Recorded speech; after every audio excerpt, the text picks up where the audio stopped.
RM Namjoon, rap monster Kim Namjoon, the president of BTS, Bangtan Sonyeondan, becomes the first K-pop artist to give a speech at APEC. APEC is the Asia Pacific Economic Committee, I believe.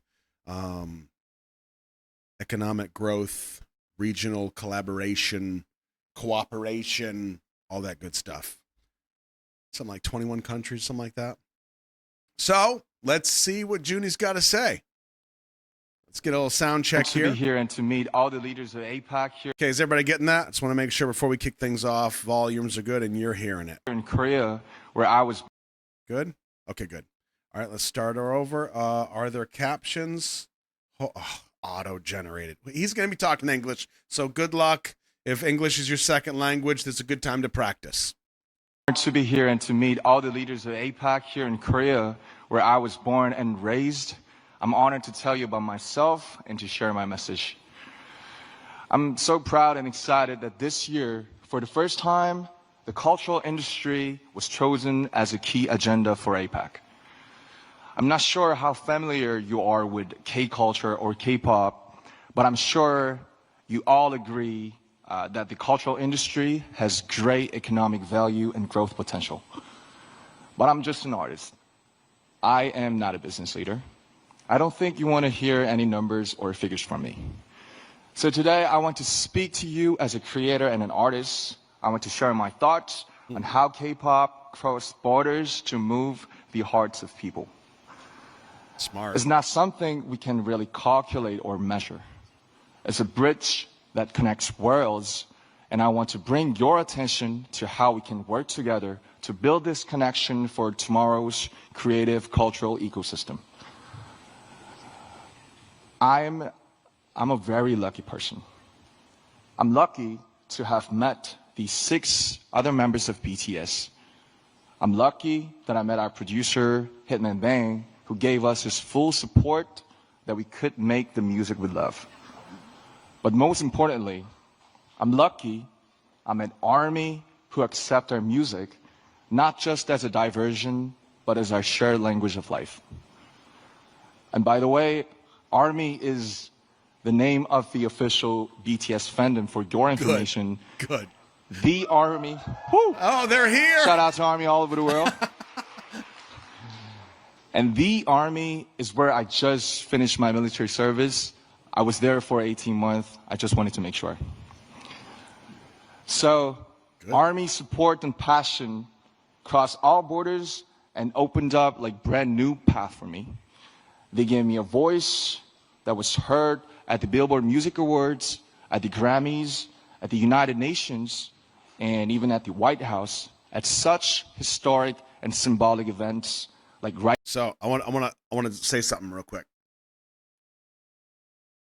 What's really smart about what he's doing and the way that he's opened up this speech is that, one, for people like us that are, and this doesn't apply to everybody in the chat, and that's fine, but for people like us that are ARMY, we're fans of BTS, we know who Junie is. For the most part, it doesn't matter what he says. We're just swooning and we're listening. We're proud of him. It's really awesome to see this, to see him in this level of, exposure. And he's already kind of been there in these other levels. So that's one thing. But for people that don't know him, he has to understand that he's coming from a position of, like, he has to put credibility on the table. He has to put something out there so people that don't know who he is or may have a negative idea of him or his position already there, he's got to kind of put something out there to kind of bridge that gap, right? Super smart, because he says, like, you're not going to want to hear figures from me. I'm not a business guy, okay? I'm an artist. Now, for some people sitting in that room, they might be like, okay, well, what do I care what this musician has to say, this singer-dancer? Why is he here and why is he talking? So he goes through a couple points right off the bat to say, I'm going to be speaking from my perspective. I'm not going to talk a bunch of fancy stuff that's above my pay grade and out of my league, and I'm just the messenger. I'm going to give you my perspective. Smart, okay? he mentions his service, and then he begins to talk about, let me see this last piece that I heard. At the United Nations. Yeah, when he starts going through, I've spoken at the United Nations, spoken at the White House, or I've been to the White House. Like this is huge. So he's already starting this from a very intelligent position where here's who I am, here's where I've been, and now I'm here. We have the same, I would say the same goals. We should have the same goals. So let's work together. Very, very smart. And even at the White House, at such historic and symbolic events, like right here at the APEC. BTS first started to go outside Korea about 10 years ago. And back then, we didn't dream of what we see today. Nothing was like this. Did you ever turn on your TV or radio and hear a song that's not in your language or in English? Probably not very often, right? I felt how hard it is to ever hear a Korean song in an English-speaking country. I saw how high a cultural barrier could be. At that time, the music of BTS was quickly called non-English foreign culture. Trying to get on mainstream media through our music was like doing an experiment and a huge challenge. It was a test to see if music in Korean can work on the global stage. We tried to get on TV to show the world our music, but the doors were closed and would not move. But, as you know, we couldn't just sit around and wait. We tried to make our own opportunities. We danced in the streets. We handed out flyers to free shows. But there was something even more difficult than those. When we said we are artists from Korea, they didn't ask us about our music. They asked, are you from North Korea or South Korea? Where on earth is Korea? That sounds right. So we had to explain where Korea was before we could even talk about our music. God, talk about coming from like left field. Like he's working up. This is an uphill battle. And that was the reality. But we overcame those barriers, and now I'm here today sharing this precious moment with you.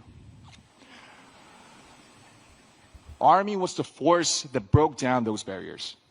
They used our music as the medium to carry out conversations that cross borders and languages. Yep. They were inspired by the message in the music of BTS to give to charity, to run social campaigns, and finally the world was amazed. Back then, ARMY was seen as supporters of a minority culture from Asia. Wow. Now, they shake the world as a new community and a fandom culture. Even at this very moment, they're crossing borders and breaking down barriers through the pure power of cultural solidarity.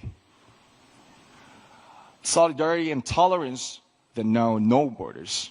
And it's an endless source of creative inspiration for me as well. There is so much cultural content around the whole world. But why K-pop? Why is it so unique? Why does K-pop create this powerful and inclusive community? It's because of the special principle of unity of K-pop. This is what enables people from such diverse backgrounds to come together just through the medium of K-pop. I like to compare K-pop music to bibimbap. And bibimbap is a traditional Korean dish. You gotta taste it. So you take pop, which is rice, then you put all kinds of vegetables, meat, flavorings on top, and mix it all up. And that's the bibimbap part. And K-pop is much the same. You take Korea's unique aesthetics, emotions, and production system, but you don't turn away elements of Western music like hip-hop, R&B, or EDM. Just like bibimbap, these parts all keep their unique identities, but mix together to make something new and fresh and delightful. K-pop is not just a genre of music. It is a 360-degree total package of music, dance, performance, visual style, storytelling, music video, and even social media. K-pop's success didn't happen because one single culture was better. K-pop's success came from respecting diversity and embracing world cultures, but still holding on to Korea's unique identity. When cultural barriers come down and different voices harmonize together, there's an explosion of creative energy. This is where ARMY's borderless solidarity came from. And this is why K-pop is loved everywhere. Borderless solidarity. Love that. Culture is like a river.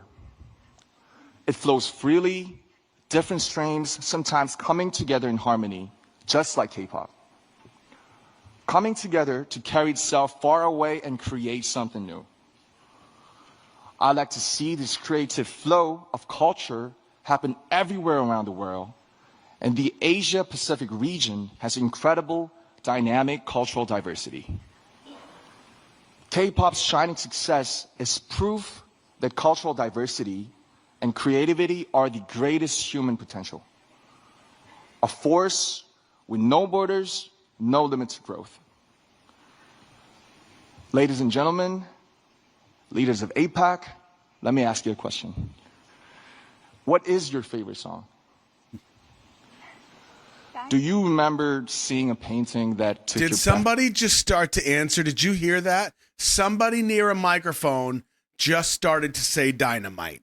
I know you heard it. Do you remember? Dynamite. Bro, what? Busted. What is your favorite song? Do you remember seeing a painting that took your breath away? Or a book you read over and over again? We all know, we all love culture and art. And we are connected by the emotion and resonance that they awaken in us. As a creator and an artist of this generation, I'd like to use this opportunity to make a request to the leaders and distinguished guests of APEC. There are creators all around the world. Please help them. Give them the financial support so that their own creativity can bloom. Give them the opportunities so that their talents can really shine. Wow. Did you see what he just did? Wow. You know how we talk about in the music videos when we break them down, we talk about currency, the currency of attention, the currency of time and pacing. And in a music video, let's call it a story. You're earning currency, and then at the right time, you have to spend that currency very wisely. So he is now 9 minutes into this 13-minute speech. He has earned all of this currency by kind of world building the history up to this point for K-pop, what BTS represented to K-pop, the kind of the struggles that they faced, to do all of this, to lay out very directly, very intelligently, that the system that built BTS and K-pop has proven to work because they apply, like not they, BTS, but the system applied this investment into these creators, these creative minds. So if we know the system works and it has ultimately resulted in opening up the doors of the rest of the world, opening up to Asian influence, Asian culture, now they're saying like, okay, we've done it once in this way. Now we need to do it this way, right? The system works. Now let's expand it. Really, really smart. When you think about investing in tomorrow's generations, think about culture as well as economics. Culture and art are a powerful force that moves hearts. They are the fastest messengers that carry diversity and resonance. As the leaders of APEC, your policies and support will be the canvas and playground for all the creators. The foundation for creators all over the world to pour out their creativity. I'd like to see this creative flow of culture happen everywhere around the world, and the Asia-Pacific region has incredible dynamic cultural diversity. K-pop's shining success is proof that cultural diversity and creativity are the greatest human potential. A force with no borders, no limits to growth. Ladies and gentlemen, leaders of APEC, let me ask you a question. What is your favorite song? Did I back it up? Do you remember seeing a painting that took your breath away? Or a book you read over and over again? We all know, we all love culture and art. And we are connected by the emotion and resonance that they awaken in us. As a creator and an artist of this generation, I'd like to use this opportunity to make a request to the leaders and distinguished guests of APEC. There are creators all around the world. Please help them. Give them the financial support so that their own creativity can bloom. Give them the opportunities so that their talents can really shine. When you think about investing in tomorrow's generations, think about culture as well as economics. Culture and art are a powerful force that moves hearts. They are the fastest messengers that carry diversity and resonance. As the leaders of APEC, your policies and support will be the canvas and playground for all the creators. The foundation for creators all over the world to pour out their creativity. When creators flourish, other elements of culture gather to form brand new aesthetics. Their content will go beyond all kinds of differences. They will blaze a road of true understanding and tolerance. They will create the power of solidarity for the future. I, too, stand by the vision of APEC. A vision that will drive diversity, inclusion, and growth through culture and creativity. As an artist, I promise that I will also let my imagination fill the canvas you will create. I will play my heart out in the playground you will build for us. I promise that I'll do my part by sending a message of courage and hope and lots of emotions through music. A message of embracing our differences to make something better together. I'd like to ask for your support for this future, and I think and I believe you can make this happen. Your support can make creators let their creativity soar. With your help, their creations will resonate around the whole world. Thank you very much. Please give it up for RM. What a fascinating speech. Let's give him a strong round of applause. I don't think I brought it back. I think the video, I think it repeated. I take no responsibility. Either that or when he printed it, like the page 2 printed twice maybe, and he was just in that zone. Wow. That was an awesome speech. And I think honestly at the end, when he starts talking about out in the playground you will build for us. Oh, love that. I promise that I'll do my part by sending a message of courage and hope and lots of emotions through music. The fact that he brings it back to music, perfectly done, right? It comes full circle. It's almost like, in a way, he's implying like the music culture has opened the doors Now we need to grand slam it. We need to bring it home. And it's almost like he's saying, and I mean, it's not in like a cocky way, but in a very intelligent way, in like a I have proof kind of way, that how do I put this? It's almost like he's saying, we as the industry have kind of done our part. Now it's your turn. Like, we're passing you the baton. We're going to keep doing what we're doing, but we need you to kind of close on this. Right? I mean, that's probably just my interpretation. I get it. But I like that. It kind of puts the onus on the ones listening. Ask for your support for this future. And I think, and I believe you can make this happen. Your support can make creators let their creativity soar. With your help, their creations will resonate around the whole world. Thank you very much.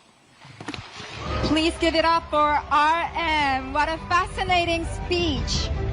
Agreed. Let's give him a strong round of applause. All right. Wow, that was awesome. I always love listening to him talk. I will say, though, there was one thing that entered my mind. And I'll even give a disclaimer. 99% of people will understand this and most likely think it's a chuckle. It's just that's it. That 1% on YouTube are going to be furious. Engagement. When I tell you, you watch Junie up here. He's always so good at this. It doesn't matter if he's, 32 now, 33, something like that. It doesn't matter if he's 32 or if he's friggin' 15. He does it so well. Can you imagine young Cookie standing up here in this same position? That first couple seconds where those doe eyes come out and he's doing math. Oh, God. I know he would do great in the end. Like, he would be fine. But you know damn well for those first couple seconds, that would be great. Oh, Cookie. And then after it was done and he crushed it grand slam, he would go back and he would eat everything known to man. Just 40 pounds of meat. Oh, I love it. That was great. So that was the first time for some of you seeing that. I'm glad we got to enjoy that together. Oh, that was good. Oh, I love a good speech. I love when people have good values, good foundation, trying to be collaborative, trying to work together, community. Yes, very well spoken, very, very engaging. I totally agree. And that speech, phenomenal. The way it comes full circle, the way it builds, the way he's spending that currency. Yeah, it would be easy to just look at it and be like, okay, yeah, it's a good speak. He talked good. No, like the way that was all put together, it builds on credibility. He begins the pacing structure. It's like storytelling. And then when he does that final call to action, like it's very specific how we put these blocks together. He earns that currency with the listener. He spends it all through credibility of here's who I am, here's where I've been, here's what we've done. Now here's what I'm asking of you. There's a call to action at the end of that, even preceded by this. I know you can help. I know you can do this. Now it's your turn. That call to action is huge, but that doesn't work unless it's done correctly. Perfect example, and I'm going to go on the other side of the spectrum. If he went up there, and obviously he wouldn't do this, but let's just say he did, or some other K-pop artist went up there. All right, we got a speech from K-pop artist so-and-so. Gets up there. I hope there's not an artist named so-and-so somewhere. And says, yep, I've written 200 songs, K-pop artist, a lot of good dance videos. Yeah, we went viral on TikTok last week. I hope you guys can figure this out. Okay? Maybe like be grown-ups. All right? You know, make good choices. See you later. Like, it's a speech. They get up there. It took some bravery. Is it going to accomplish anything? No. But to sit and listen to him craft this, perfectly done. Perfectly done. Also, that's my boy.